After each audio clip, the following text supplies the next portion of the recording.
xua đây nào ngọc này bảo ngày nay nhưng mà nhắm phai vào ngọc này chứ trong đừng mấy khác tôi nào với tớ ngọc này bảo tất cả nhắm ngọc này các bạn phai bé đau mà ngọc này đau miệng đau nữa rất phai lấy những cái nhắm ngọc này tao bảo chật vậy bởi tao non đó không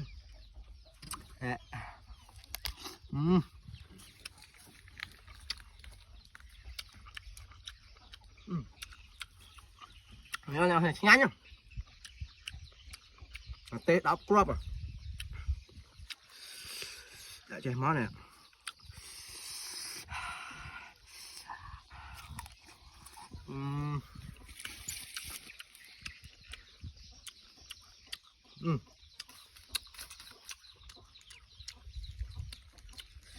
em nhanh rồi phải sốc sái vào nó thấy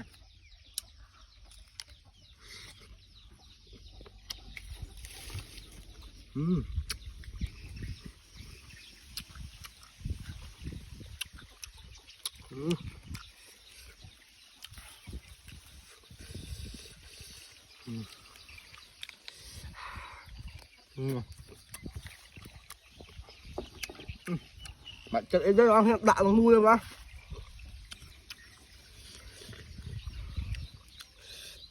nhìn cái lộ vì em đặt cái này này ạ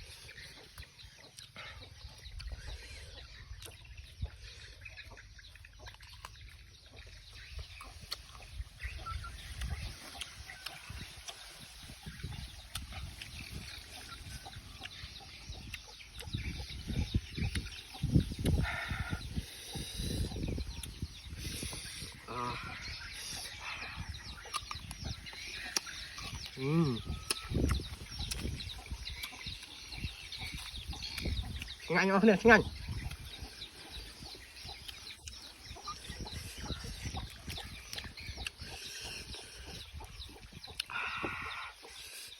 chịu tràn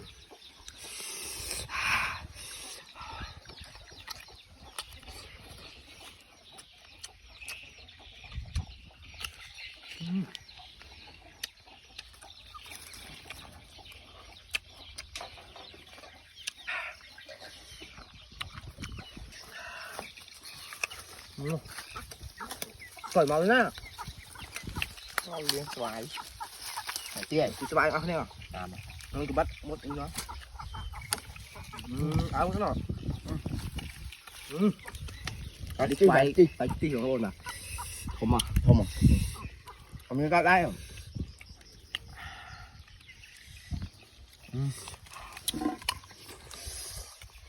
ngon đấy đặt máng crom đi crom đột ở đây lên mang tí giờ kịp chưa mình mang tí giờ ơi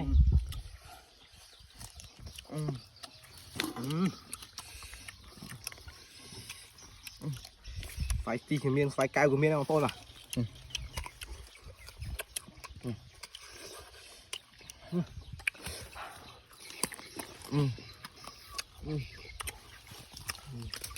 xài bằng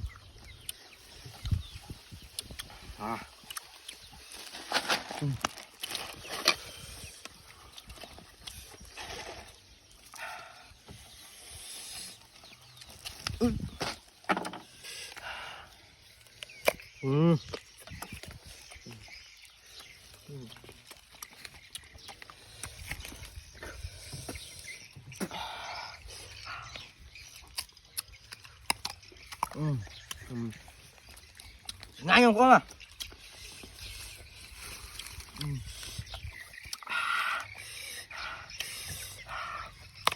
mà phải ngay ạ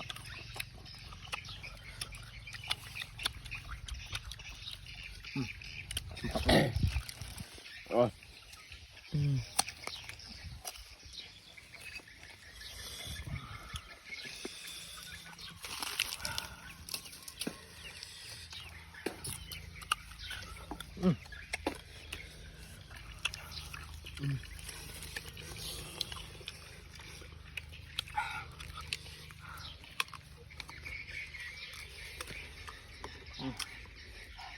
anh còn nhanh nhá chuyên mà Kịp đã. à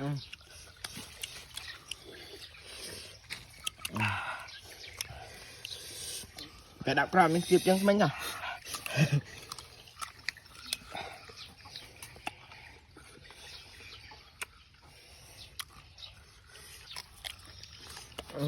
bạn nào khi video cho mình là pan lắm